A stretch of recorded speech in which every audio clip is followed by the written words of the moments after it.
Good evening, everyone. This meeting is being held in accordance with the Open Public Meetings Act, and adequate notice of this meeting has been provided as required by law. Specifically, the revised annual notice was emailed to the West Essex Tribune and Star Ledger on February 28, 2023. The agenda and resolutions for the meeting are available on www.livingstonnj.org. Certain portions of the meeting may be closed to the public for the purpose of personnel and/or other matters as outlined in the Sunshine Law. Decisions made and/or discussed in closed session will be made known at a later time to the public at a later time. Notice to the members of the governing body and township staff. Any use of electronic devices during this meeting shall be used solely for the purpose of township business, and any communications are subject to the Open Public Records Act. To the extent possible, this evening's Township of Livingston Council meeting will be live streamed via Facebook at www.facebook.com/Livingston Township NJ. Any questions or comments emailed to livecomments@livingstonNJ.org by 4 p.m. Will be shared with the Township Council before the meeting. Each speaker should follow the rules of order of Livingston Code Section 2-15. Madam Clerk, Carolyn, roll call, please. Council members Meinhardt. Here. Klein. Here. Begoli. Here. Deputy Mayor Anthony. Here. Mayor Vieira. Here. Before we do the moment of silence and the Pledge of Allegiance, I would like to ask Rabbi Cohen to come up to the microphone and say a prayer. Please stand.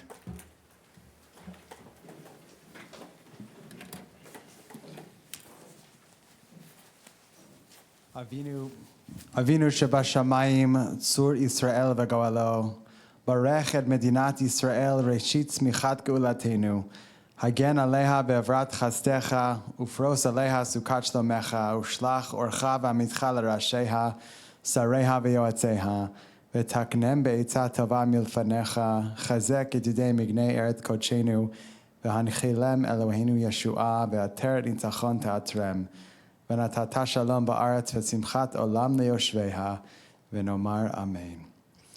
Our God and God of our ancestors, bless the state of Israel with its promise of redemption. Shield it with your love, spread over it the shelter of your peace. Guide its leaders and advisors with your light and your truth. Help them with your good counsel. Strengthen the hands of those who defend our holy land. Deliver them, crown their efforts with triumph. Bless the land with peace and all its inhabitants with lasting joy. And let us say, Amen. Thank you. And can I just thank the town council and everyone in town for your incredible support over the last week and a half or so, which has been just an incredibly difficult time for the Jewish community, and we have felt such great support. So thank you, everyone, and thank you to all the council members and for making yesterday's event such a success. Toda rabah. Thank you. Thank you. Would you please rise for the Pledge of Allegiance? Justin, would you lead us in the Pledge of Allegiance? Pledge allegiance to the flag of the United States of America, to the republic for which it stands, one nation, under God, indivisible, with liberty and justice for all. Thank you, Justin. I don't believe I see Eileen Fishman in the gallery today. Okay, thank you. Although we don't have any proclamations or presentations on this evening's agenda, I think this is a perfect opportunity to speak about yesterday's march and rally in solidarity with Israel. You know, I want to thank all those who planned the event. I want to thank our Livingston Police Department, our auxiliary police, our fire, our first aid squad, as well as our Department of Public Works, whose fingerprints are on every event that we do in town here.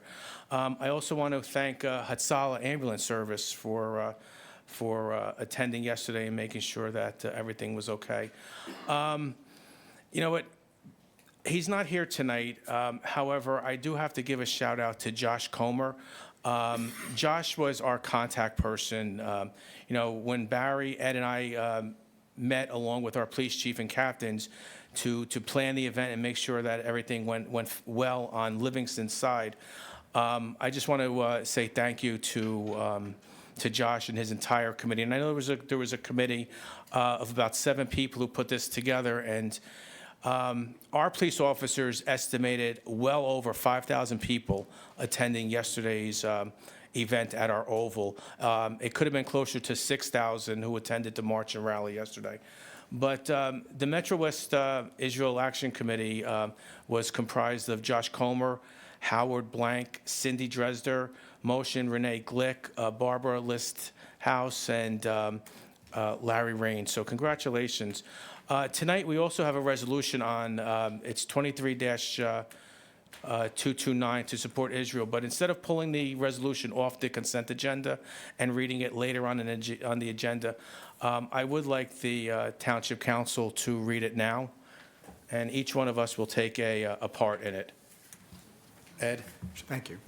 Whereas on October 7, 2023, the terrorist organization Hamas launched a coordinated series of attacks against the State of Israel and its citizens. And whereas the barbaric act occurred on a holy day and on the 50th anniversary of the Yom Kippur War, and whereas the terrorists launched over 5,000 rockets on the Gaza Strip into the State of Israel, and whereas heavily armed terrorists attacked defenseless citizens celebrating Shabbat, the Jewish holidays of Shmini Atzeret and Simchat Torah.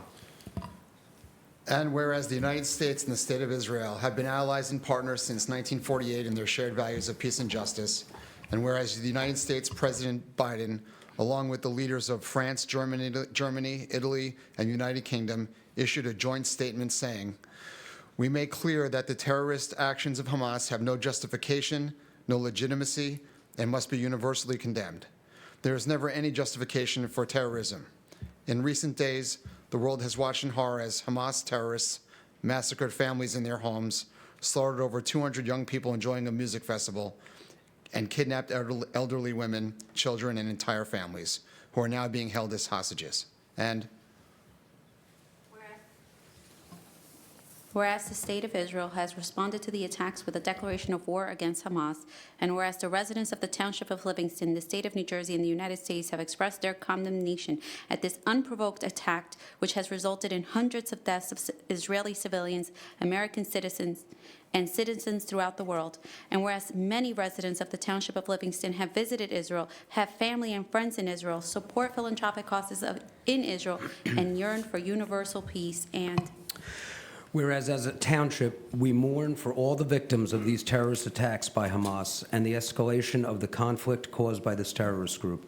And whereas remaining silent emboldens terrorist groups like Hamas by showing weakness and indifference to their actions, and we, as members of the Livingston Township Council, stand together in support and in voice to condemn these extremist actions. And whereas people of the Township of Livingston believe that the residents of the State of Israel deserve peace and security, and now, therefore, be it resolved that the Township Council and the Township of Livingston stands with the people of Israel in this hour of need and condemns terroristic attacks against Israel and its citizens. Thank you. So, Rabbi, do you have any other words that you want to say? Sure, yeah. I'm a rabbi, so I'll just teach 2 seconds of Torah. In last week's Torah portion, the first portion of the book of Genesis, the very first portion of the Torah itself, we read a really famous verse, which God creates Adam as the first human being, right? And Adam's alone, and God very famously says to Adam, "Lo tov heyot adam levado." It's not good for human beings to be alone, and this was a moment when the Jewish community really could have felt alone. We could have felt isolated. We could have felt a lack of support, and we felt exactly the opposite of that. And I am so, so grateful for that in this town. We have been lifted up and supported and elevated by our council, by the residents. I'm the president of the Interfaith Clergy Association, and I heard from every single one of my colleagues in town. All of them reached out to me, which is remarkable and is not the case of some of my rabbinic colleagues who live elsewhere, and speaks volumes about the nature of this town. So thank you for your incredible outpouring of love and support. Thank you to the council again for your unquestionable and unquestioning support. It's deeply, deeply appreciated. Toda rabba. Thank you, Rabbi. Does any other council members want to make any comments about yesterday's event? I'm looking at you, Ed. I guess I'll start then, okay. So, somebody had to start. I think the rabbi said it all. I think the mayor said it all. First of all, I want a big shout out and a thank you to the DPW, to the first aid, to our volunteers, our police, our fire, Hatala, who was there, and all the residents who came out yesterday to support what was an incredible turnout, to the group that organized it here. We certainly, one of the members of who were here as well. Guys, thank you very much for coming and helping us help you as well, because it was a really collaborative effort, and we couldn't have done it without your help, your support as well. It's unfortunate that we had to have that, and it's unfortunate that we had to be together. But as the rabbi said, it was nice that we all came together, and it was a wonderful event. And so we thank everybody for participating. Thank you, Councilman. Any other council members?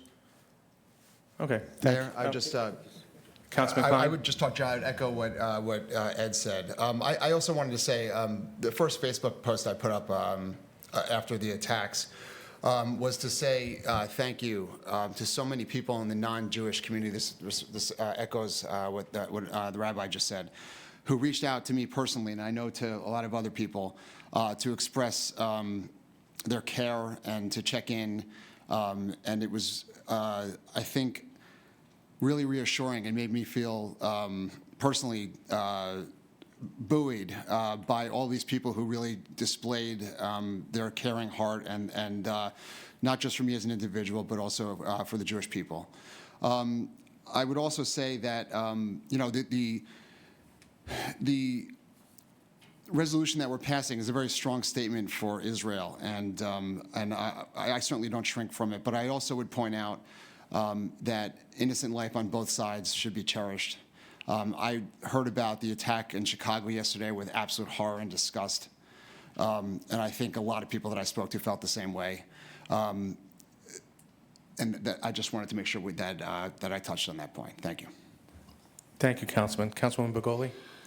So I've had the pleasure of visiting throughout the entire LD 27 all of the prayer visuals that have been had. We had a beautiful visual at TBJ where over 2,600 members attended. I attended the visual over at the Candlelight Visual in Milburn, where again over 700 residents visited. I actually was invited to a quiet service at a park in Clifton because they were afraid of gathering, which also just touched me that they couldn't feel like they could gather and have that support. What I got out of all of that was a sense of community. I know I needed it. I know after everything I saw and everything I heard and everything we're reading and seeing, I needed to come together throughout those days and feel like there was a sense of community, that we were joined and that we were one and that we stood together. As Sean said, there were many residents who attended in the numbers that I said, many residents who came out in support of the state of Israel, but also the hurt that we are all feeling after those unprovoked attacks on the Jewish community. It is a hurt that stays with us forever. It is a hurt that never goes away. It is a feeling that is deep-rooted within the Jewish community, and that sense of coming together in community is 100% important to all of us. So to all the residents that came out, that gave us your love and support, that stood by the Jewish community of this town, that this council stands with the Jewish community, I thank you. Thank you, Councilwoman. Deputy Mayor? I think a lot has been said. This last week, my family, my Jewish members of my family, my non-Jewish members of my family, we felt the range of emotions that everyone up here spoke about, and everyone, I think, around the world has spoken about: the pain, the anger, the sadness. But the rally yesterday, and I want to thank the police and the DPW and some of the thank yous and the community that put it together. To have that feeling, as Councilwoman just said, to have that feeling of coming together and needing that, and needing some community, needing, again, with all the emotions everyone's going through, to lean on each other and stand with each other. So I just, again, thank everyone who was responsible, and 5,000-6,000 people, that's a lot of people, and it was, the police did a great job, and so did the organizers. So thanks. Thank you, Deputy Mayor. So at this point on the agenda, we're at the approval of minutes pending corrections. Right now, we have the regular and conference meeting minutes from September 26, 2023, and we also have the closed session minutes from September 26, 2023. May I have a motion to approve the meeting minutes pending corrections? So moved. All in favor? Aye. Opposed? Okay. Before we, right now, we're at the public comment on agenda items only. Before I ask to open the public comments on agenda items, Mr. Cantor, earlier tonight, we ended up going into closed session. Are there any comments or reasons what you could legally say why we went into executive session and the outcomes? Thank you, Mayor. In close, we discussed several open litigations, including the Michelle Mead litigation, fair share housing litigation, and fair share housing litigation. Thank you, Mayor. Thank you. As you can see, our town manager is not with us today. In his place is our assistant town manager, Adam Lerner. So may I have a motion to open the public portion on agenda items only? So moved. So moved. Mayor, before we go on, announce we're pulling. I got that next. Okay, I just want to make sure we got it. Yep, Thank got you. that. So all in favor? Opposed? So just for the residents' information, tonight we are pulling ordinance 32-2023 from this evening's agenda. So please do not speak about 32-2023 at this time on the agenda. So at this time, the meeting is now opened for agenda items only. You will have a 4-minute time limit per person. So you can come up to the microphone. Please give your name and when you come up. Hi, Justin. Hi, Mr. Mayor. Justin Alper, 56 Amherst Place.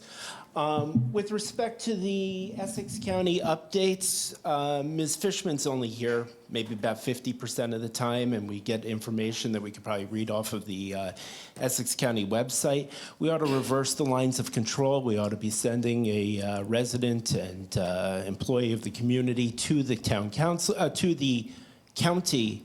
They're not freeholders anymore, whatever they are, commissioner meetings. Also, we ought to encourage the rest of the West Essex communities to also send an ambassador. That way they're coming back and reporting to us about what's going on at the county. We have a better grip on that. We can coordinate, reverse the lines of control, and actually take control of the county. 2, thank you for removing 3223. I don't think there's too much support for that. Can you also please remove 23220, confirming commitment to relocate, reconstruct the skate park, or at least open that up to conversation, because I don't think you have the support there. Which one's, what's? 23-220, confirming commitment to relocate and reconstruct the skate park. That's not tonight's agenda. I printed this today. I'm looking at it, number 10. Number 10? 23-220? There is no 10. Are you looking at the right agenda? Look at I the don't know, maybe I agenda. printed the wrong thing. There's only September three- 26. there's only three- I printed the wrong There's only 3 thing. things on the agenda for resolutions. I apologize. I printed the wrong thing. If I could just reserve my time and take a look at this, I appreciate it. Thank you. Is there anyone else who would like to speak on agenda items only? You come up to the microphone. So this is agenda items only, so it has to be on the agenda to speak. Yes. Yep. Agenda. So yes, you can come up. We just need your name for the record. Yes. Sorry, vertically challenged. My name is Noreen Akhtar, and I've been a Livingston resident since 2018. I'm a mother of 3 children in Livingston Public Schools, a public servant, and I wrote postcards in support of your candidacies in this last election cycle. I come here because a war that's being waged thousands of miles from here has repercussions in our community. Today, with Resolution 23229, support for State of Israel, without discussion, because it was deemed controversial, I'm here to say that it is controversial. As Council Member Klein said, there needs to be space for the grief and pain of Palestinian families.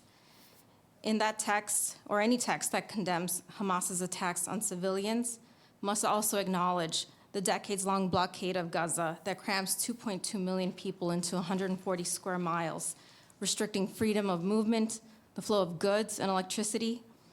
The same resolution must also acknowledge the 2,808 civilians dead as a result of the siege in Gaza, 30 of them American citizens, over 1,000 of them children. If this council is truly representative of the community here, you will acknowledge that members of this community have family trapped in Gaza at the Rafah crossing, unable to come home because Israel has bombed it for a fourth time today. In your resolution, you state, whereas remaining silent emboldens terrorist groups like Hamas, and that we, as members of Livingston Town Council, stand together in support and in voice to condemn these extremist actions. I, as a Livingston resident, stand up to voice that I won't be silent as Israel cuts off food, water, and electricity, exacerbating what many human rights organizations have deemed a humanitarian crisis. I will not be silent as a million people are given an order to evacuate notice in a task that UN Secretary General Antonio Guterres has deemed impossible. And I will not stand by as my taxpayer dollars are going towards a genocide of the Palestinian people.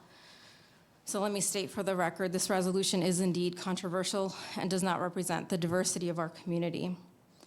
Relatedly, with calls for ethnic cleansing and dehumanizing language from not this town's elected officials, but others, using terms like barbarian and human animals to describe the people of Palestine, we've seen a rise in Islamophobia and hate crimes. Last week, a student at Mount Pleasant Middle School was called a terrorist. Yesterday, as Councilmember Klein pointed out, in Plainfield, Illinois, Wadea Al-Fayumi was stabbed 26 times in an Islamophobic hate crime. As our community mourns the loss of this young boy and prays for his mother's recovery, we're saddened but not surprised.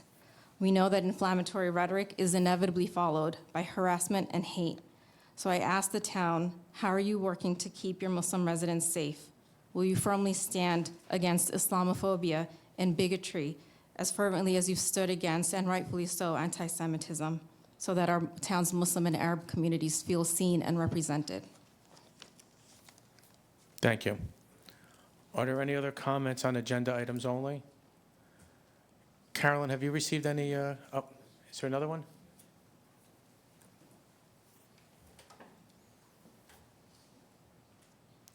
Hi, how are you? My name is Salma. I have been a Livingston resident for over 20 years. Myself and my 3 siblings are all graduates of LHS. Tensions have risen between Israel and Palestine for years. And in my time in school and in this town, it has always been met with care, thoughtfulness, and respect. In 2010, I gave a presentation on Palestine in my English classroom to classmates who would be joining the IDF the next year, to classmates who were visiting Israel every summer, classmates and friends who had very strong feelings and tied to this conflict. What was I met with? An eloquent discussion facilitated by a teacher who was willing to let us all talk, to let us feel heard, and for students around me who didn't agree with me to acknowledge what I said in a polite and understanding way.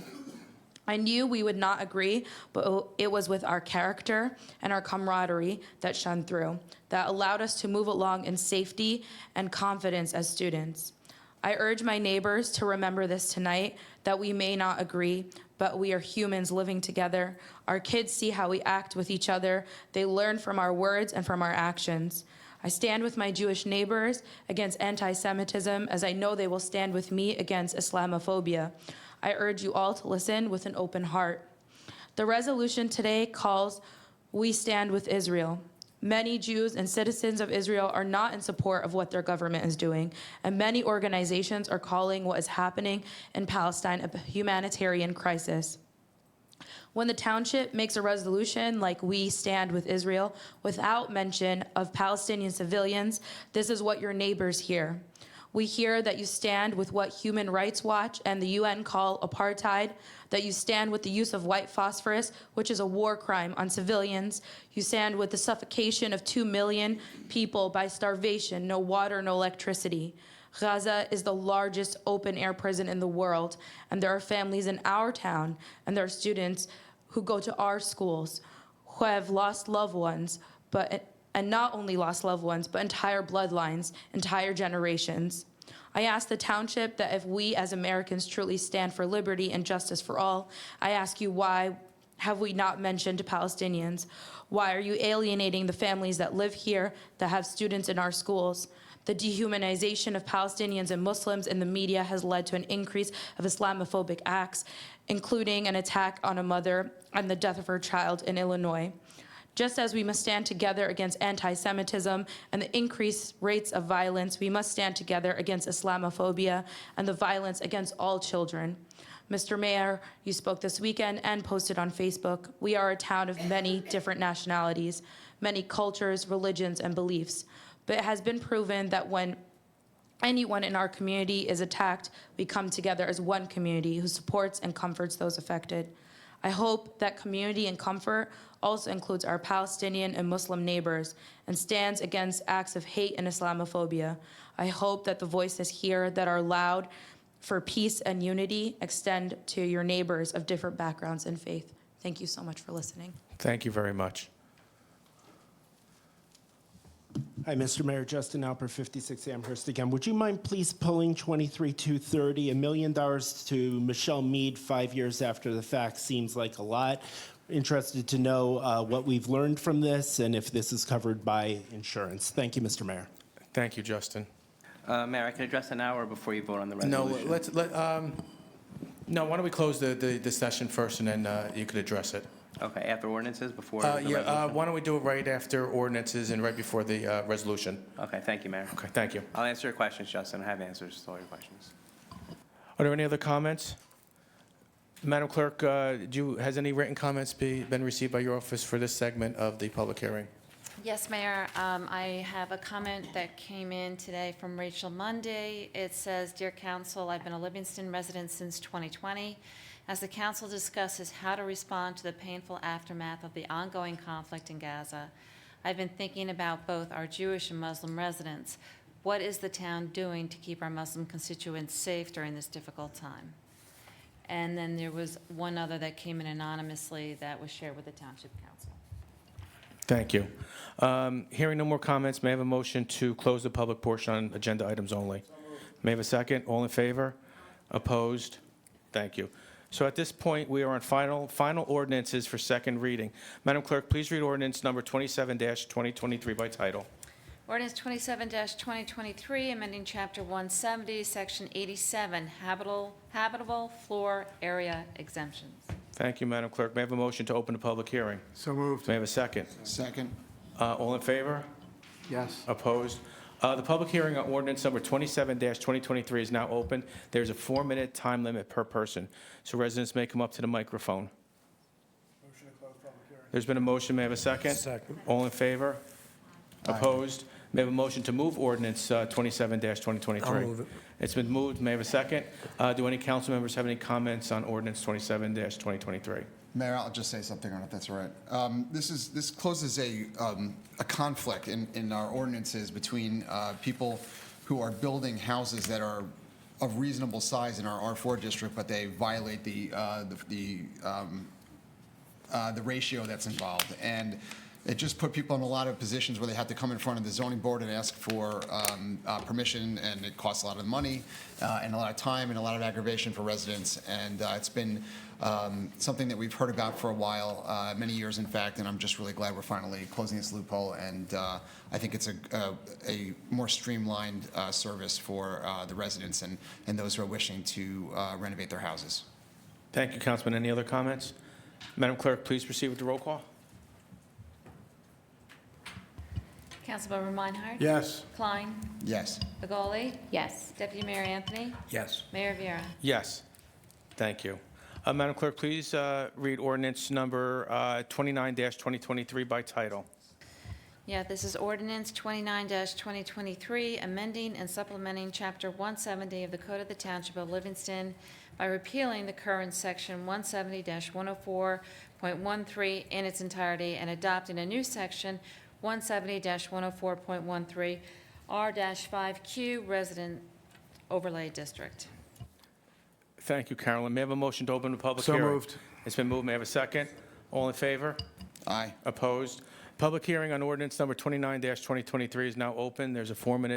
time limit per person. Residents may come up to the microphone. Just please give your name for the record. There's been a motion. May I have a second? Second. All in favor? Aye. Opposed? May I have a motion to move ordinance 29-2023? I'll move it. It's been moved, it's been seconded. Do any council members have any comments on ordinance 29-2023? Hearing none, Madam Clerk, please proceed with the roll call. Councilmembers Meinhardt. Yes. Klein. Yes. Begoli. Deputy Mayor Anthony. Yes. Mayor Viera. Yes. Madam Clerk, please read ordinance number 30-2023 by title. Ordinance 30-2023, amending Chapter 170-107.1.b, Mixed-Use Overlay District MU-1. Thank you, Madam Clerk. May I please have a motion to open a public hearing? It's been moved. May I have a second? Second. All in favor? Aye. Opposed? Public hearing on ordinance number 30-2023 is now opened. There is a 4-minute time limit per person. Justin? Mr. Mayor, Trustee Albert, 56 Amherst Place. Which property does this concern? This one is the Church. church. This is Northfield and Livingston Avenue property. Livingston, South Livingston Avenue Church. All right, Property. question. When we're dealing up on Mount Pleasant, it seems silly to move the affordable housing to the warehouse district, and it looks like we're doing the same thing here. Isn't the purpose to have affordable housing in our central district? And why are we moving it off of our central business district? Mr. Alpert, it's my understanding this is not moving it off-site. It's just allowing them, instead of having the moderate income households, to also allow for special needs housing, which is allowed under affordable housing. But are we confusing affordable housing and special needs? I mean, the goal is to No. have affordable housing, and if we're segregating our special needs kids to the warehouse district, that doesn't make a lot of sense. This isn't, this Who this said is it's not- going into the warehouse district? But, Mr. Alpert, I just want you to know that special needs housing is an important part of affordable housing I'm not in arguing New that, but Jersey. isn't it to incorporate it into the housing that we build rather than segregate it? That's what this ordinance does. Oh, it says it may be provided off-site. That doesn't seem to match with the values of the community. You have anything to add? This is just giving more opportunity for the, to be able to build in other parts of town depending on the opportunities that are there. So we'll move the Specifically, special needs kids to the cheap area, the special it's needs not folks to for, the... no, it's not to the cheap area. It's to the, whether there are opportunities for organizations that are closer to those areas that be This able is to an provide end that. run around the spirit of the affordable housing law. We shouldn't do this. Tonight's ordinance will get this church property built. Thank you. May I have a motion to close the public hearing on ordinance 30 sorry. Name for the record? Hong Yuan, 7 Montgomery. While reading the ordinance 30-2023, I have 2 questions. First is, so how many affordable housing units are being provided by this church property? I believe it's 4, Mr. Cantor? It's 4. 4 Yes, ma'am. total. And how many total units are being provided by this development? 26. 26 out of Is it 26 4? minus the 4? 26 total, but 26 total. minus 4 over there. Minus 4. Okay, so that's 20%. Great. Okay, and I also so I think the rest of the 22 are all apartment buildings. Am I understanding this correctly? Okay, and retail under retail. on the Okay, first great. floor. And we have talked about school-age children. And I want to take this opportunity to bring this to the town council's attention. The Rutgers white paper is not a study, it's a white paper that studied the school-age children projection for apartment buildings. And in that report, it actually has different sets of data. On table 10 of that white paper, it projected that for a school district with a ranking 7 and above, every 100 two-bedroom apartments will generate 30.8 school-age children. So this building, this property is probably in a smaller scale. It may not, make that big of a difference. But when it comes to the 45, later I will comment on, because that white paper, in my opinion, is only it's not a study that we should go by to side with for every study. I don't think that white paper will apply to Livingston. So same thing to the South Livingston, this church building. So I don't know if you have sent any school projection to the Board of Education, but if you do, and that if that projection is based on the white paper, I recommend the council to talk with the Board of Ed not to use the white paper results as any projection, school-age kids projection for this site. Thank you. Thank you. May I have a motion to close the public hearing on ordinance 30-2023? So moved. May I have a second? Second. All in favor? Yep. Opposed? May I have a motion to move ordinance 30-2023? So moved. May I have a second?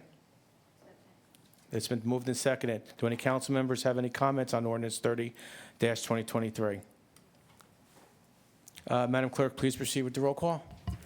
Councilmember Meinhardt? Yes. Klein? Yes. Begoli? Yes. Deputy Mayor Anthony? Yes. Mayor Viera? Yes, thank you. As a reminder, tonight we are pulling, or we have pulled, ordinance 32-2023. Okay? And at this point, there are no ordinances for introduction this evening. So the consent agenda.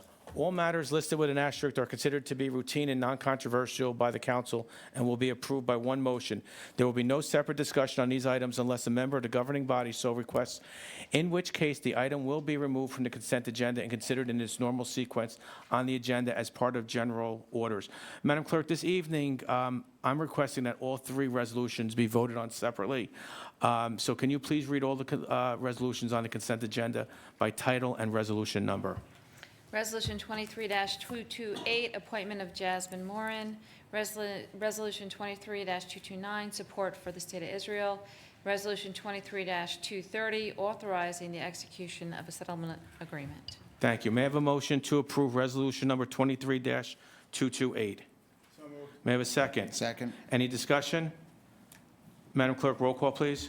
Councilmember Meinhardt? Yes. Klein? Yes. Begoli? Yes. Deputy Mayor Anthony? Yes. Mayor Viera? Yes. May I have a motion to approve resolution number 23-229? So moved. May I have a second? May I have a second? Second. Any discussion? Madam Clerk, roll call, please. Councilmember Meinhardt? Yes. Klein? Yes. Begoli? Yes. Deputy Mayor Anthony? Yes. Mayor Viera? Yes. May I have a motion to approve resolution number 23-230? So moved. May I have a second? Second. Any discussion? Actually, Mr. Cantor, why don't you discuss or explain what this resolution is and how we got here? Sure. Thank you, Mayor. Tonight on the agenda is a resolution approving the settlement of the Michelle Mead matter. This case has a long history and will be concluded tonight following a vote by council. As to the history of the case, Michelle Mead, our former town manager, was terminated by this council in November of 2016. On January 31st, 2017, a complaint was filed alleging a violation of the NJLAD law, the law against discrimination. Part of that lawsuit not only named the township, but also named Council Anthony, Councilman Klein, Councilman Meinhardt, and former Councilman Silverman. It's important to note that the claims against these individual councilmen were dismissed with prejudice in 2018, meaning the claims against these individual councilmen were no longer pursued and are not part of this settlement, as those councilmen have been out of this case for years by a dismissal with prejudice by the plaintiff. What makes this case unique is in early 2019, the township filed the motion for summary judgment on liability. On April 11, 2019, the trial court granted that motion, finding the township had no liability as a matter of law, essentially ending the case. In order to find summary judgment, the trial court had to find that there were no genuine issues of material fact as to liability, and the trial court found that and, again, dismissed the case in April of 2019. The plaintiff, following that dismissal, has a right to appeal and it's a right that most plaintiffs will exercise on a dismissal. The appellate division upheld that decision, again agreeing with the trial court that the township had no liability as a matter of law. And I want to note, in making these determinations, both the trial court and the appellate court had a full record before it. It had depositions, briefs, exhibits, all the facts in the case, and both the trial court and the appellate division found that as a matter of law, the township did nothing wrong, and this plaintiff did not have the right to a trial. Plaintiff then took appeal to the Supreme Court, and following argument before the Supreme Court, on December 30th, 2021, the Supreme Court reversed and remanded this case for trial, finding that there were issues of fact for a jury to consider. So 2 years following what was essentially a case that was over, it came back and was remanded for trial. A major step when the case came back was trying to update discovery from 2019. Remembering that this case was dismissed in 2019, so the township was taking no further action. Unfortunately, the trial court blocked every effort of the township to update discovery, most notably denying the fact that our current township manager's testimony would be barred. We felt our current township manager had a lot of facts that would have assisted the township and evidence as to comparable jobs. It's unclear to the township if, as part of the damages asserted, is the difference between what the plaintiff is currently making and what she would have made as township manager, how we could possibly not be allowed to show those jobs that were available to her, but the court ruled that way. Although those don't affect liability, they affect the calculation of damages. The township was greatly hamstrung by those decisions of the court. Trial was scheduled for October 2nd, 2023. And to address one of Mr. Alpert's comments, this case is a fully insured case. There is a deductible which the township met during the trial procedures. So the carrier controls a large part of the case when it comes to settlement, because it's essentially the carrier's money. The carrier is the one at risk, not the township financially. So what I can say now, and I'll say it again later, is no money of the settlement is coming from the township other than a deductible, which had already been met through legal fees at the trial court level. All money going forward is the carrier's money, and they largely dictate this settlement to the township. I can tell the public there was extensive and intensive negotiations with the plaintiff since the remand. At all times, the carrier, again, guided that conversation. All authorizations to money come from the carrier. Yes, this council has to approve the settlement, but throughout the process, the actual money that was offered is dictated by the carrier. Again, it's their money. At the end, and leading up to trial, the Friday before trial, the carrier decided it did not want to bear the risk of trial. So the Friday before the trial was to start, the carrier advised to settle and gave the authority in that direction. It was at that point that the case was settled. And again, it was a financial decision on the carrier. The exposure to the carrier was upwards over $3 million, and the carrier did not want to assume any greater risk of trial. Again, if this resolution is not passed, the township would be on the hook for the risk of trial and any financial liability on a jury verdict. Although I think we all believe, based on what the trial court said, what the appellate court said, I didn't have the case originally, but looking through this case, there's no admission of liability in the settlement. Secondly, I believe the township's case on liability is strong, remains strong, and plaintiff's case is very weak. Again, the carrier did not want to take the risk of trial. So what it's being voting on tonight. By passing this settlement, there is no admission of liability by the township. There's no admission that the plaintiff is entitled to the money. This is simply a fiduciary obligation, although a difficult one for this council. A vote on the resolution ends the litigation with no threat of any financial harm to the township. It is no comment on any actions taken by the township to the plaintiff in that case during her tenure or regarding her termination. While a vote no would transfer the financial risk to the township, it would also transfer all legal fees to the township going forward. And it's not just me saying this. The agreement itself recognizes that the township does not admit any liability, nor would they. And I just want to say, this is not a case, and I know, people who come, attorneys are always pushing settlement. This is not a case where the attorney's pushing settlement. The township was ready, willing, and able to try the case. We were fully prepared, and I thank the councilman who spent time with my firm, with my attorneys to prepare for this case. They were diligent. They spent hours reviewing transcripts, exhibits, testimony, and I really commend them. They really put their heart into it, and they were ready to fight this case. But the carrier bears the financial risk, and the carrier is pushing the settlement. So tonight, I'm recommending that the council approve the settlement by resolution, ending the litigation and ending any financial threat to the township. I'm willing to answer any questions of the council at this time. Are there any other questions or comments from the council? You could explain it, Councilwoman, because it's going to be ditto for me also with you. Okay, so as you know, I've only been on the council for, 10 months? I have no knowledge of this case. I have not read any of the case documents. I have not, aside from just reviewing the settlement documents that were sent to me in our packet, I have not participated in this case whatsoever.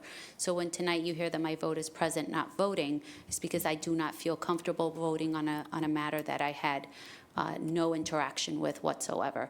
So just on that note, so when you hear me say that vote tonight, that is the reason why. Thank you. Thank you. I thought I was a little ditto, but I've been here a little bit longer than 10 months. I'm also voting present, not voting, only because this occurred prior to when I came on the council in 2019. So, again, any discussion? Sure, thank you. Madam Clerk, roll call, please. Councilmember Meinhardt? Yes. Klein? Yes. Begoli? Present, not voting. Deputy Mayor Anthony? Yes. Mayor Viera? Present, not voting. Thank you. Resolution passed. Great. Thank you. And Jared, thank you for that full explanation. Thank you. At this time, we're at the public portion on any subject. So may I have a motion to open the public portion on any subject? It's been moved. May I have a second? Second. All in favor? Opposed? Meeting is now open on any subject with a 3-minute time limit. Residents may come up to the microphone, and please, may we have your name for the record?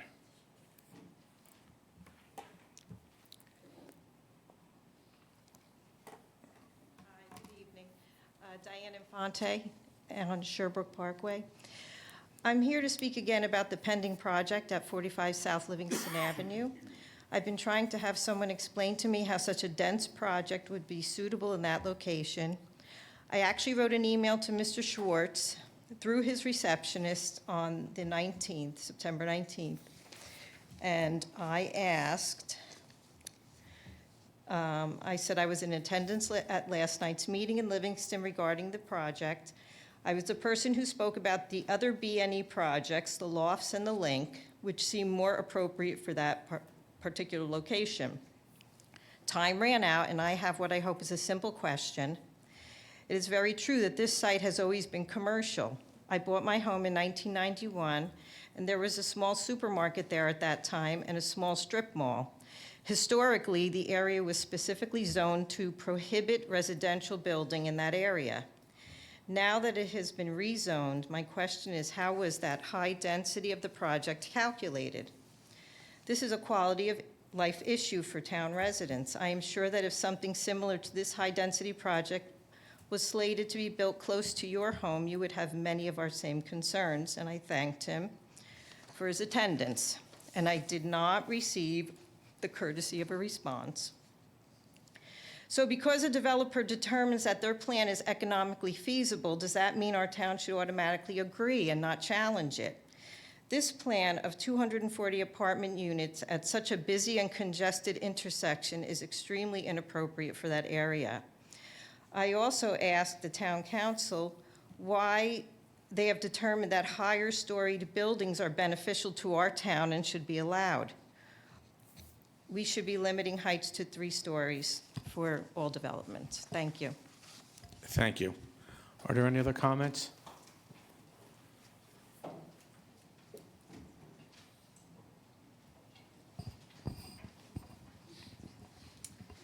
Hello, Hong Yuan, 7 Montgomery again.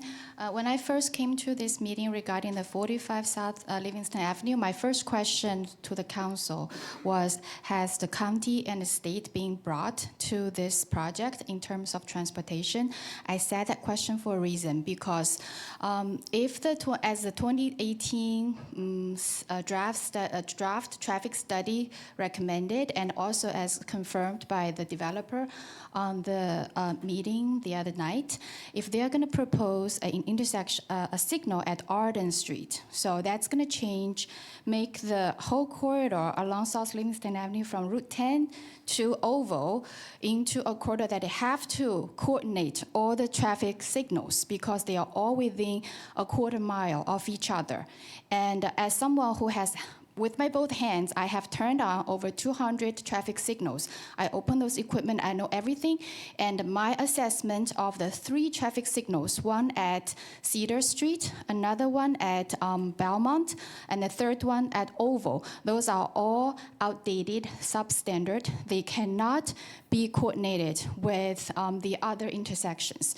If you're gonna build one at Arden, then the 5 intersections from Route 10, Arden, Cedar, Belmont, and Oval, they all have to be operating on the same background and all that technicality.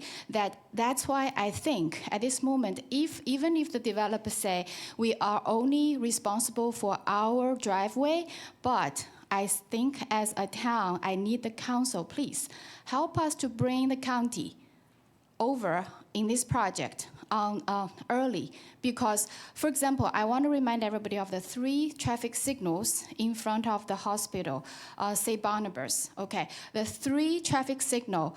Every time I travel there, all the 3 traffic signals, I have to wait at least 2 red lights, if not 3.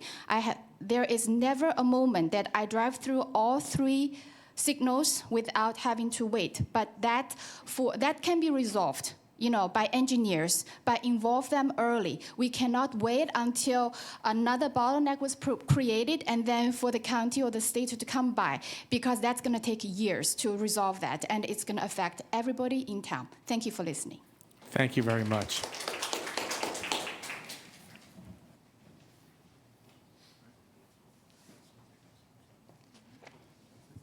Hi. Hi, my name is Andrew Cabillos, and I live on 22 West Harrison Place. I'm here to speak about Summit Health's application on 39 West Northfield Road. My home shares a border with the lot that Summit Health is proposing to build on.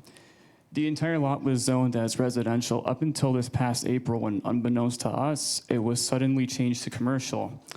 None of us received any mail notification of the zoning change, and thus we were unable to oppose it at the time it happened. While the buildings themselves are zoned for commercial because they face Northfield, the entire parking lot and the open green space was zoned as residential.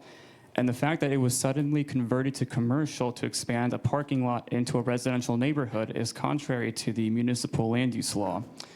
The decision is a detriment to the neighborhood, contrary to what Summit Health wants the planning board to believe. Summit Health's reasoning is based more on greed than reality, as evidenced by their tactics.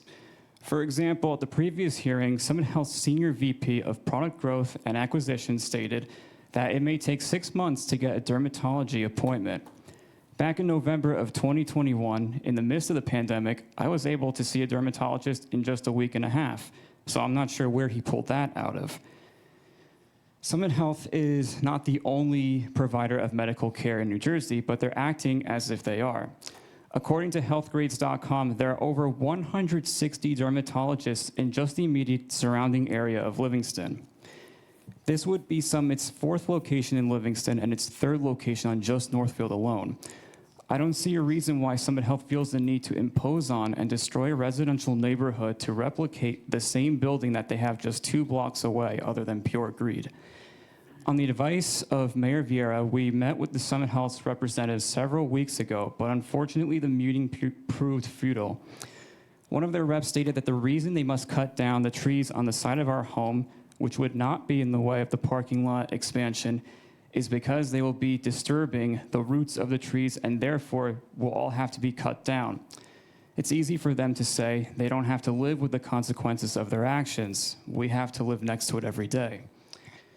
All we're asking for is for Summit Health to scale down their proposal to conform with the existing parking spaces that are already available so that no trees will have to be cut down and the traffic will be kept to a manageable minimum. And I would like to extend an invitation to both the town council and the planning board to come to our street to see firsthand the severity of the impact that this proposal would have on our neighborhood and quality of life. Thank you.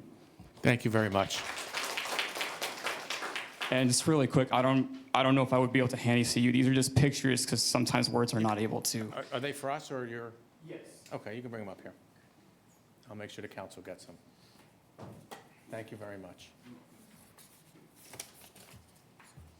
This is the old Jack Lane. Okay. Thank And you. Just for a quick note for those pictures, all the trees that you see in all those pictures, those will all be cut down and then everything will be paved over the parking lot. Thank you. Did you? Is there any other person who would like to make public comment? I just want to say on the property for Summit, there is a planning board meeting tomorrow. I don't know if you've had a chance to review the new agenda and the site plans resubmissions for this property. At the last planning board meeting, which I was present and heard the presentation, there were some concerns. I did ask in your presence for them to go back and relook at the plans. I believe they did. So if you're coming to the planning board meeting tomorrow, there are some changes to this property site plan. Thank you. Although I'm not on the planning board, Councilwoman Begoli represents us. I do believe that, or I did hear that they may have moved the charging stations. Did they? Okay. Okay. Okay, your microphone. They did move the charging stations. They are also planning to plant additional trees and to put up additional fencing as requested at the last meeting that we were present. So they have made some changes to the plans. I believe there's some additional changes. Those are what I can remember as I'm sitting here tonight, one meeting at a time. But tomorrow we will see you at the planning board meeting. Thank you. Thank you. Is there anybody else who would like to give public comment? Hi, Sarah. Hi, I think there's a few of us. I think so. Yeah, so it's nice that you all were, that developer was willing to make a few changes. Unfortunately, the one who's developing 45 South Livingston Avenue was not willing to make any changes. So I'm here today to discuss the property at 45 South Livingston Avenue. You've heard over the past several months the residents express their grave concern over the size and scope of this building for the past few months. You've heard the residents' concerns about safety, traffic, town facilities, the schools, the quality of life, the property values. And as an academic, I can tell you that white paper that Hong was talking about is embarrassing. It's not peer-reviewed. It's based on misleading and self-interested interpretation of the data. It's not peer-reviewed. It's our academic gold standard. It's honestly, if the schools are making any projections based on that, it's crap. Excuse my language. We heard from the developer who literally couldn't, can my time be paused if you're not going to listen to me? Thank you. I'll wait.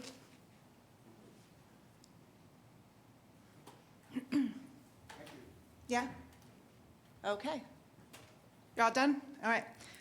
The developer didn't care about these issues. We told him he's not willing to make any changes. You saw that. You were all here. You know.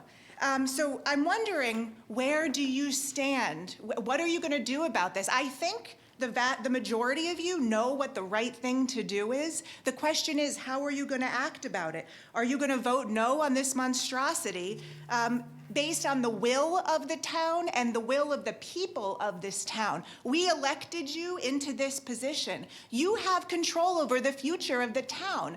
Is it going to, you know, what is going to happen to this town? It's in your hands. And I think you know what the right thing to do is. The question is, are you going to do it? That developer is not going to change anything unless you make him. The question is, are you going to make him? What's the next step? And can the residents help you make the next step in the right direction? Morality. What's going to happen? I guess we'll see. Thank you for listening. Thank you.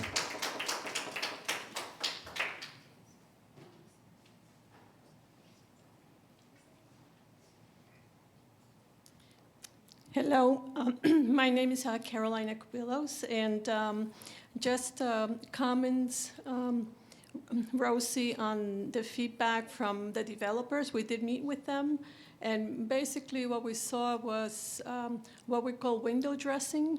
What they've offered really does not address the issue, because planting little plants around the magnitude of what they are planning to do and what it's going to do to the neighborhood, little evergreens are not going to address our concerns, yeah. I don't know if you were at the planning board meeting that I attended. I know several I was. residents were. I So if was. you were there, you know very well that Yeah. I was making a lot of objections to this course. project, Of as I do course. at the planning board Yeah. meeting when I don't agree. Mhm. There are, I always say that a building, a planning, a construction project between the residents, and you've heard me say this at the meetings if you've seen me, is that this is almost like going through mediation. If Yeah. both people Yeah. walk away unhappy, I think you know, the job has been done. I don't expect for everyone to walk away happy from this project, Of or the course. builder to walk away happy. course. But I do ask for concessions to be made based on what the residents are voicing at the planning board Yeah. meetings. I don't think anyone that's attending a planning board meeting, I always take the residents' voice into consideration and ask Yeah. that the planners do too when they're building a property. So tomorrow, there will be another meeting. I know that they have made some changes, which is all that I was noting tonight. Right, And the extent yeah. of those changes will be known tomorrow. Sure, Okay? thank you. Thank you. Carolina, I know that our town clerk received a lengthy letter from you Yes. that she was going to read tonight. Okay. I'm not sure whether she's going to get through her 3 minutes, but do you still want her to read that letter? Yes, please. Okay. Yes. Is there any other comments?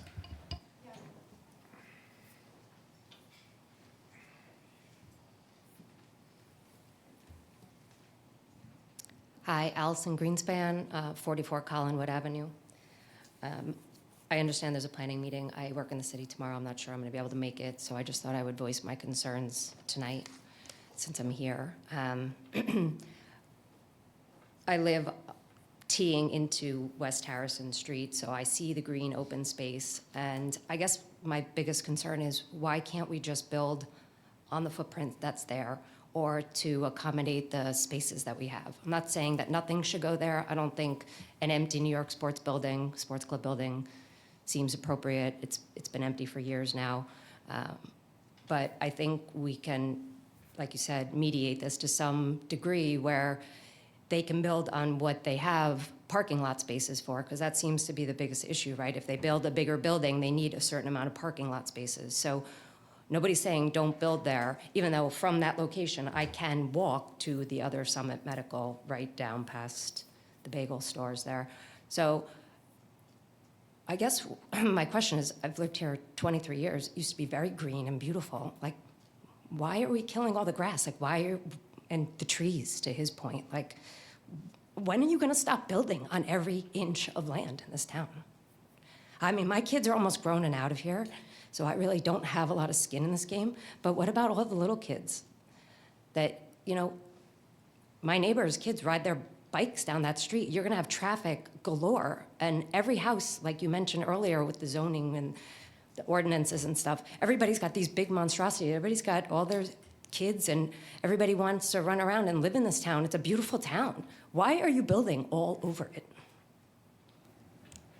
I keep responding because I don't want you to walk away without a response. But the planning board is the one that makes those decisions. I sit on the planning board, as Ms. Cucci sits on the planning board, and these objections are usually heard at the planning board meeting. And I'll be happy to come to we that. get This to has all vote. been just duly. Yeah, there's a variance for 36 parking spaces. We can approve or disapprove that variance based on that. So that's all being heard at the planning board meeting. Okay. Well, I just came to voice my concerns, and I will try to make it tomorrow night also. Thank you. Carolina, may I make a suggestion, because I know that you had a meeting at your house. If you don't mind, if the Councilwoman Begoli doesn't mind for maybe 5 minutes, no, just, Council, what did I say? What did I say? I totally missed what I said.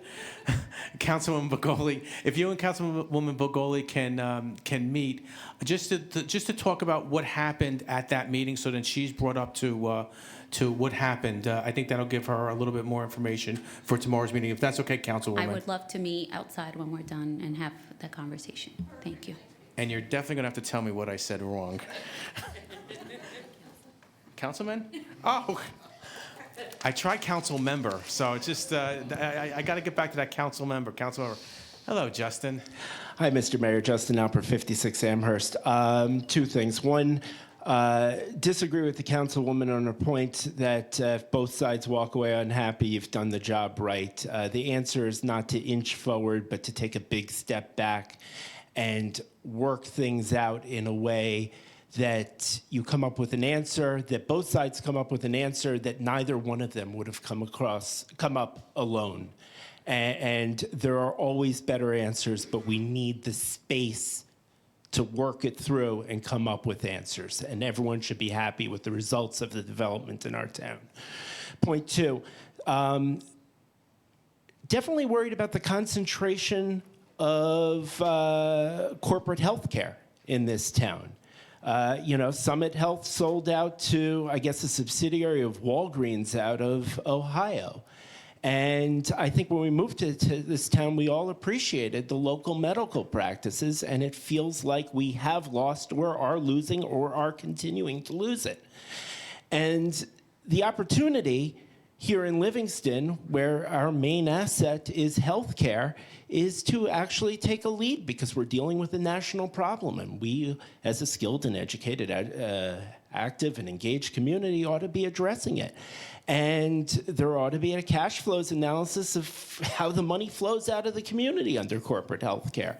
We ought, as we're planning for healthy growth, the risk profile actually doesn't change. So if we actually have 100% adequate care for 30,000 people and we're adding another 10,000 people, the cost of insurance actually shouldn't go up. That delta should come back to us.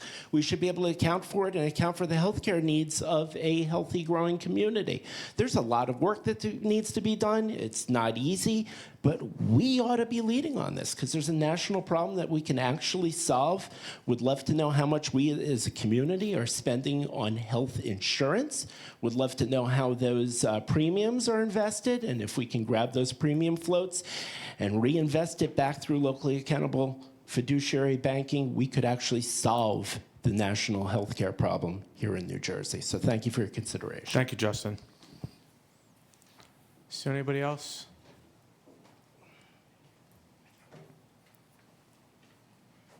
Jim Devlin, 41 Sherbrooke Parkway. I wrote stuff down, but I don't think I can get it all in 3 minutes, so I'm going to jump around a little bit. First of all, I want to thank you for your service. I know that you guys all volunteered to run for office because you want to do what's best for the community.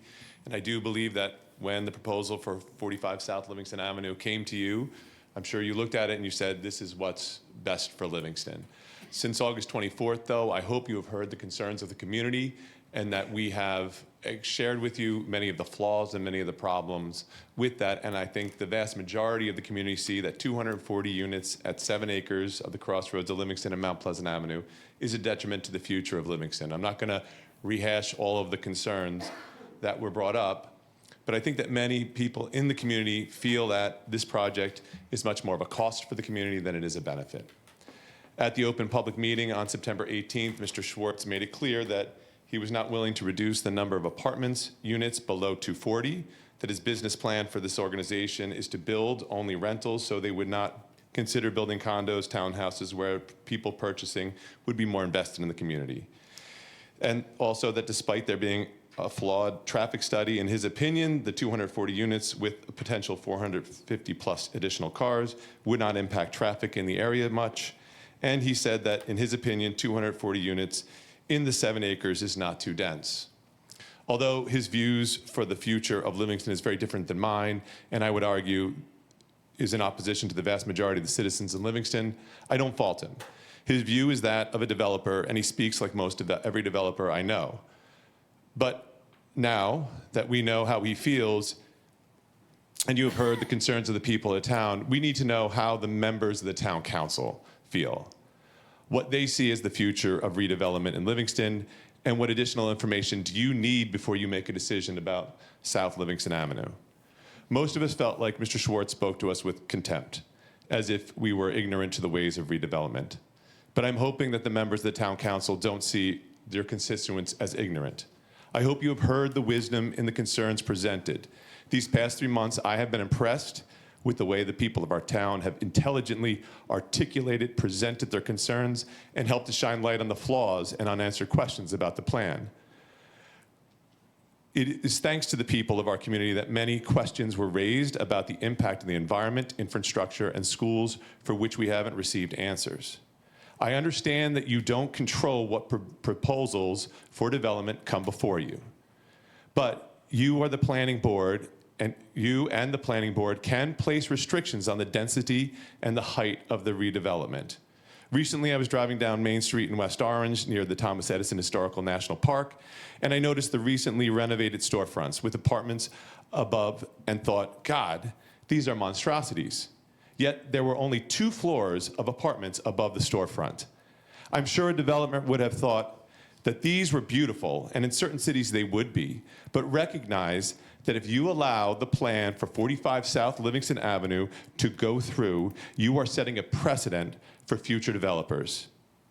You can no longer say that 240 units on 7 acres is too dense, or that 60-foot high rises are too high on Livingston Avenue. Any development that you approve is supposed to maintain the commercial character of the portion of South Livingston Avenue corridor and to maintain Livingston as primary single-family residential community while recognizing the need for a 2-family and multi-family residential opportunities. My question for the town council is, what do you see as the future of Livingston? Is it downtown private luxury high-rises lining the avenue, or modest controlled redevelopment that beautifies the town while attracting new business?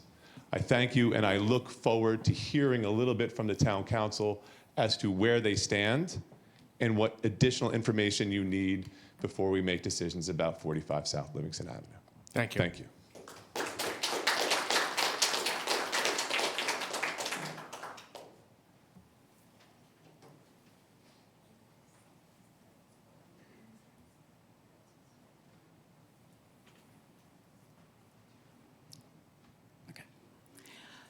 How are you? I'm fine, thank you, and good evening. I'm Cindy Korsbrandt. I live on 34 Sherbrooke Parkway, and I've been coming to the meeting, most of the meetings since July, and I know we have welcomed you, we've invited you to come to our homes, to our backyards, to see and experience what we know in regards to the development on 45 South Livingston. You can imagine my surprise, though, when I was recently brought to my attention that 2 of the voting members of the planning board are not Livingston residents. Now, just as a Livingston resident, I could not understand nor represent another town, say Milburn, West Orange, or Rockaway. Non-residents really shouldn't be serving on our planning board or have a right to vote on issues that affect Livingston and our neighborhood. They haven't walked in my neighborhood. They don't have children going to our schools. And I'm not sure why this was allowed, but I am confident that you will correct this situation so that we have Livingston residents only on our planning board. I'm also a certified professional librarian. I've been a corporate librarian for many years and went back to school and hold a second master's, so I am now both a teacher and teacher librarian. I have a strong background in research and reference sources. And I was surprised to discover from some of my other esteemed residents that the developer was referencing a white paper and not a peer-reviewed study.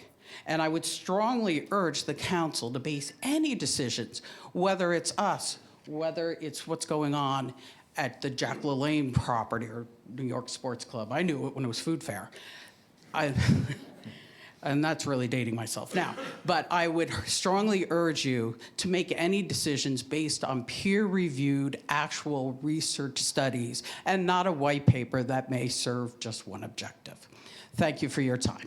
Thank you very much.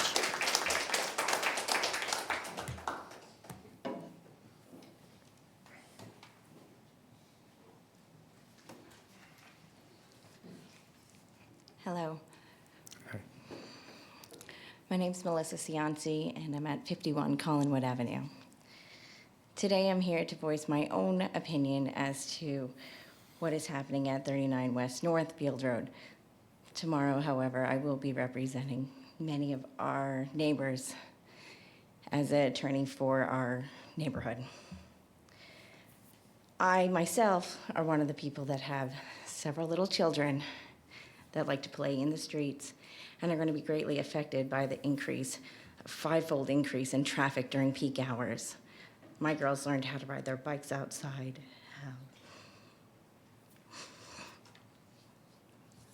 Excuse me. They play in the meadow there. They play down the street there. And to lose all of the things that we've come to love about that neighborhood, it's really hard. So I want to remind you of the goals of the master plan of Livingston. They are to, one, to preserve and enhance the primarily residential character of the community, to maintain a balance of residential, business, and public uses, and to preserve and improve the quality of life. With these goals in mind, I ask you to really think about what's happening over at that property and what it's going to do to the character of our neighborhood and the children that are there now. There's 2 mothers on the street that are pregnant.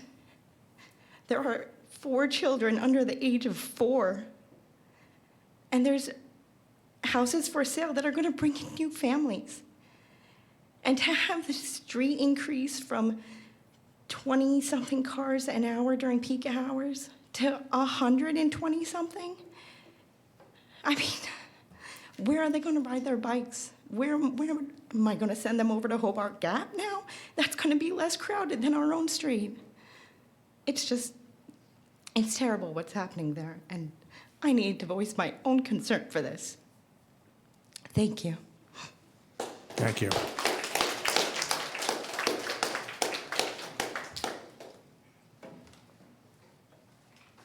Hi, Paul Boxer, 12 Audubon.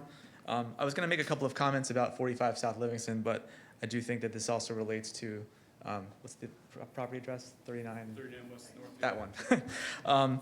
Just wanted to read, I know that when Schwartz was here and various points, our attorney Cantor has made some comments about the possibilities of litigation if certain plans aren't followed, affordable housing, fair share housing, et cetera. Around this time last year, you all voted down a proposal. So I just wanted to read this quote into the record. I think it's fantastic. Mayor, I believe this was you, not as mayor, you were councilman last year. We are all for affordable housing, and having affordable housing accessible in our township is a priority. However, protecting our township is also important, and we will not roll over for every developer just because they threaten to litigate if they do not get their way. Clearly, at this point, Livingston is becoming overbuilt, said Vieira. Sorry, it's a quote from an article. We need to assess what this most recent round of affordable housing plans has done to our town and its resources. So I urge you, follow your own words, reconsider all of these kinds of ideas, and try to maintain Livingston the way we all love and cherish it. Thank you. Thank you, Paul. Anyone else? You're good? I have something unrelated to this, so I'll close as long as... Is there anyone else want to talk about 45 before? Okay. I actually do have a question. Can I come up and ask a question? Your time was can you want to talk to me after the meeting, or you want to? Yeah. Okay, sure, I'll be here.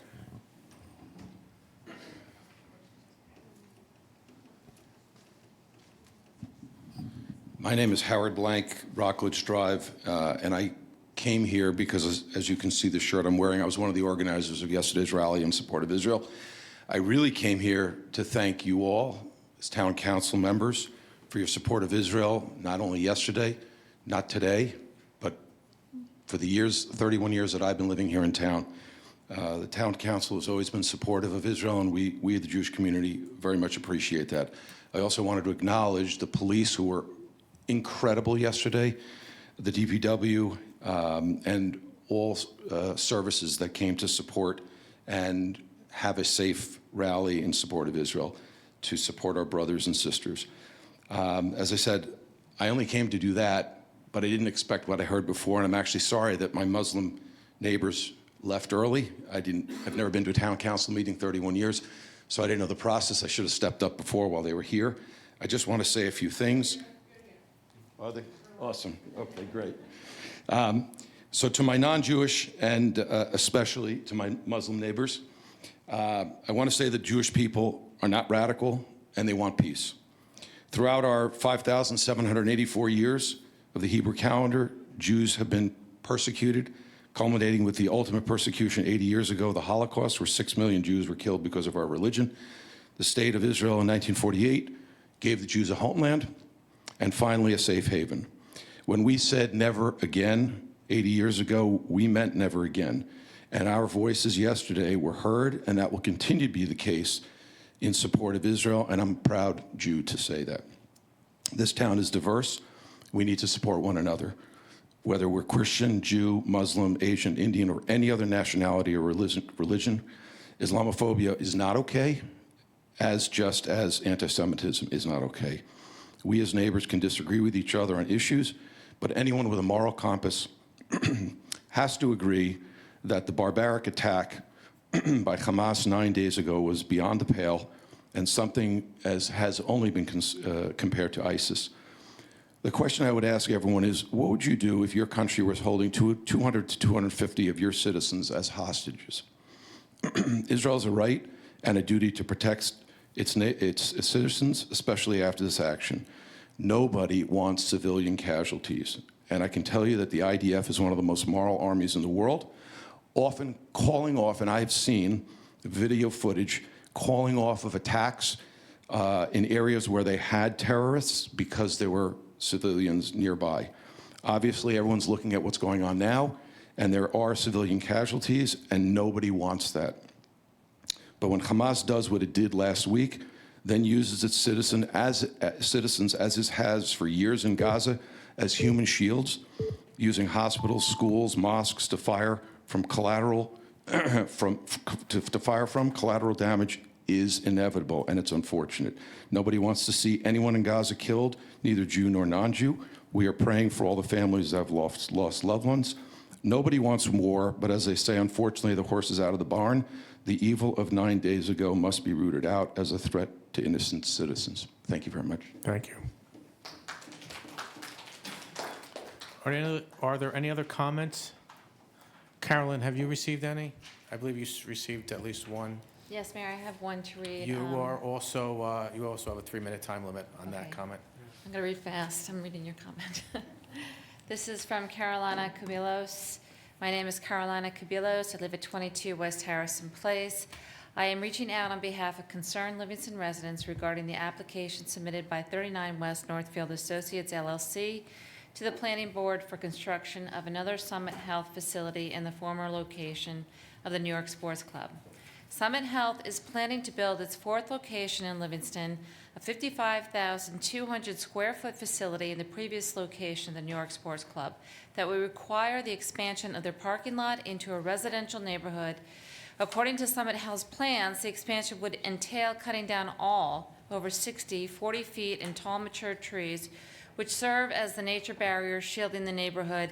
And according to their traffic study, the traffic flow through the neighborhood will increase by 4.5-fold, from 27 cars per hour to 122 cars per hour during peak business hours, which connects to Northfield near their intersection with Livingston Avenue. The project, if approved, will forever change the look and feel of our quiet community. The environmental impact that the magnitude of this project would have on our community is severe. For example, expanding the parking lot to comply with the needs of such a massive building would require both the removal and destruction of 64 deep-rooted mature trees and the elimination of the existing meadow where residents and children of our community have enjoyed as a green open space for at least the past 6 decades. This area would be converted into a parking lot, thus destroying what is currently the neighborhood's nature barrier that shields it from the existing lot, buildings, and Northfield Road, turning our environment into a concrete jungle. A structure of such magnitude would also lead to a significant increase in traffic volume that, according to Summit Health's traffic study, the flow through our neighborhood will increase by almost 5-fold, from 27 cars per hour to 122 cars per hour during peak business hours. We consider the root cause of the problem to stem from, first, Summit Health's over-exaggerated wishes to construct a building that is way too big for the property, and second, their blatant disregard and insensitivity to the detrimental impact on our community. Livingston does not need 7 additional medical specialties, as most of them already exist in the facility just 2 blocks away. We are proposing that they scale down the size of the building to conform with the existing number of parking spaces. Then they won't have to expand the parking lot, cut down trees, and residents on West Harrison Place would not have to deal with facing 6-foot fences from their front and side yards. Scaling down would also greatly reduce the traffic that would be coming through Collinwood Avenue and Collins Terrace. And no bioswale, which means decreased potential for flooding and other problems such as mosquitoes and rodent infestations if the bioswale is not maintained properly. How much more? 1, I think it's a lot. 2, yeah, these just going into 3 pages? questions. Oh, I'll give you 15, maybe another paragraph, and then we're going to cut it off. As we understand it, the purpose of the municipal land use law is to secure the residents' safety from man-made disasters, ensure the community is provided with adequate air, sufficient open space, and a desirable visual environment.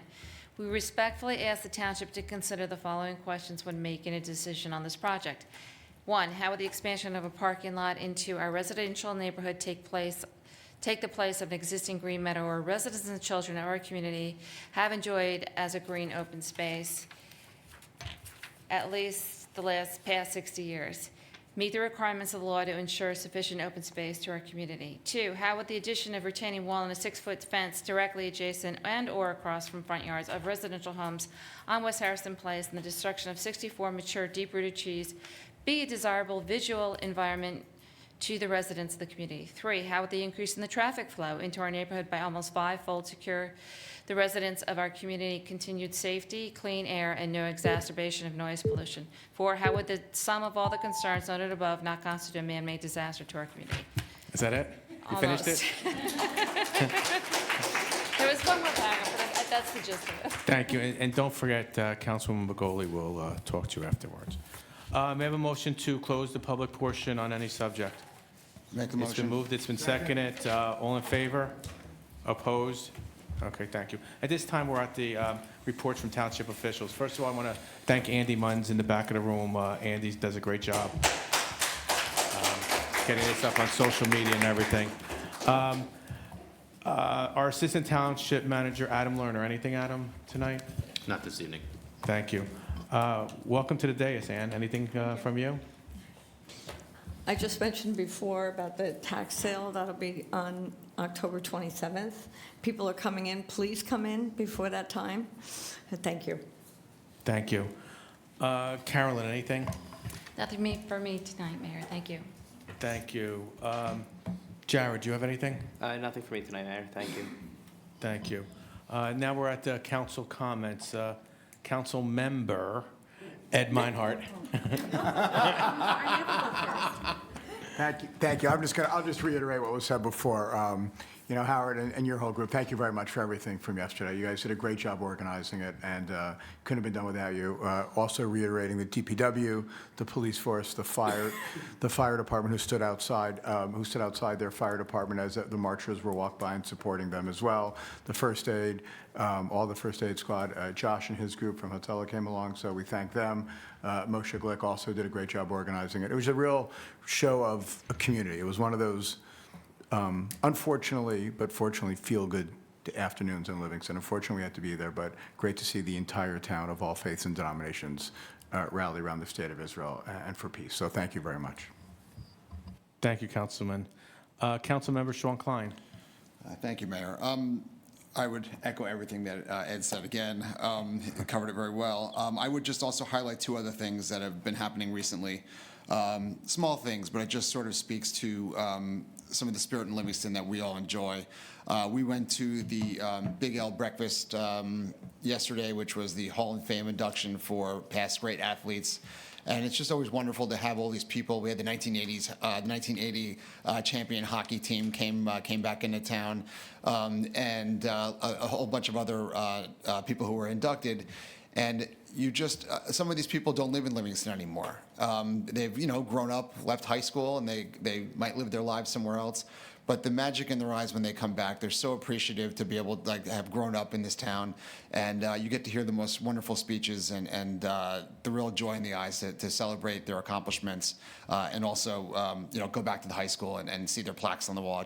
It's a really fun thing, and thanks to all the volunteers at the Big L who helped to do that. And I also wanted to just say, we had a recycling event yesterday, electronics recycling, light bulbs and batteries and paper shredding. And the committee that does this, 3 times a year, it was pouring rain the whole time. They were out there with smiles on. Just great volunteers. And I personally want to thank them. I'm the liaison to that committee. And they just do great work all the time. And the head of that committee, Eric Baltuk. I think we are looking for new members of that committee. So if anyone's interested in getting involved with the recycling committee, please let us know. But they do such great work, and you really feel like you did something good after you've worked a shift in the rain and helping people get rid of their e-garbage. So thanks to everybody who was involved with that. Thank you, Councilman. Council Member Rosie Begoli. I don't know if I like woman. I'm just going to repeat everything that's already been said tonight, right? I am so eternally grateful always to the police department who keeps us safe. I'm going to say something about the businesses that actually have joined in support of Israel and have signed up with our food czar to donate some funds back.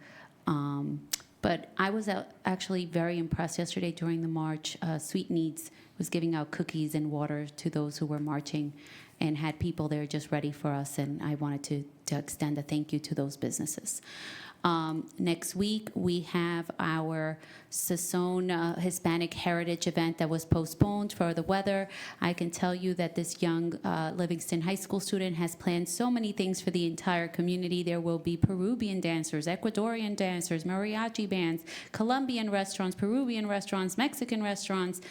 I think I'm forgetting a restaurant. But there are going to be numerous events for you to come by and see, and I would hope that the entire community join us on October 21st between 1 and 4.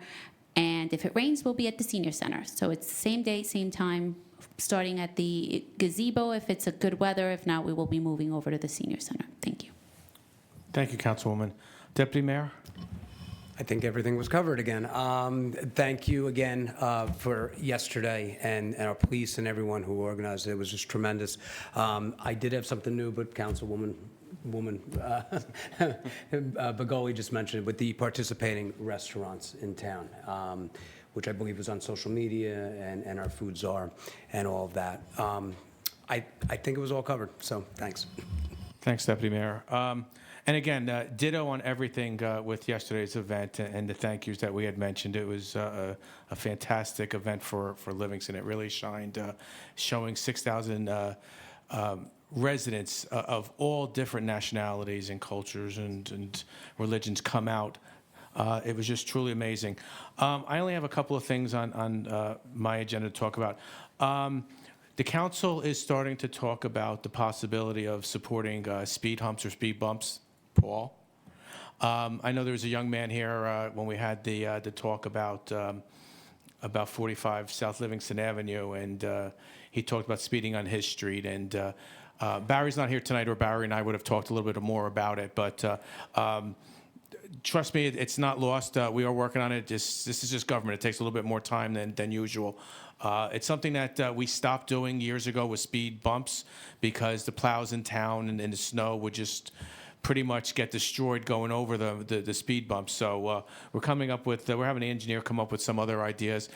Speed humps are a little bit softer to go over, so we're just having our engineer talk about some of those, and the council will probably talk about maybe having to do them on other streets, but the last couple weeks, I know that Shearbrook and Arden have been asking us, and I know that East Cedar Street has been asking. So we are talking about it. It hasn't been forgotten. You may not hear about it for another week, another 2 weeks, another 3 weeks, but that's staying on my agenda. The second thing I want to mention is pretty soon, and it may even be this week, it may be next week, I don't have the date, Leaves are starting to go into the street. Landscapers are starting to start putting leaves at the curb. Everybody be careful. Leaves, parked cars on leaves can cause fire. I do know that we will be doing an informational video. I'll be recording it this week, specifically about leaves in the street, about the snow which is coming, and we may touch on a little bit of flooding in town, but we are doing a video this week. Hopefully, it'll be a great information video, and people will learn not to put their leaves into the street, but at the curb on their grass side and things like that. We'll have the Public Works Director or Assistant Director talk about that too. Does anybody else have anything to add? May I have a motion to adjourn? So moved. Okay. Second. Thank you. Good night, everyone.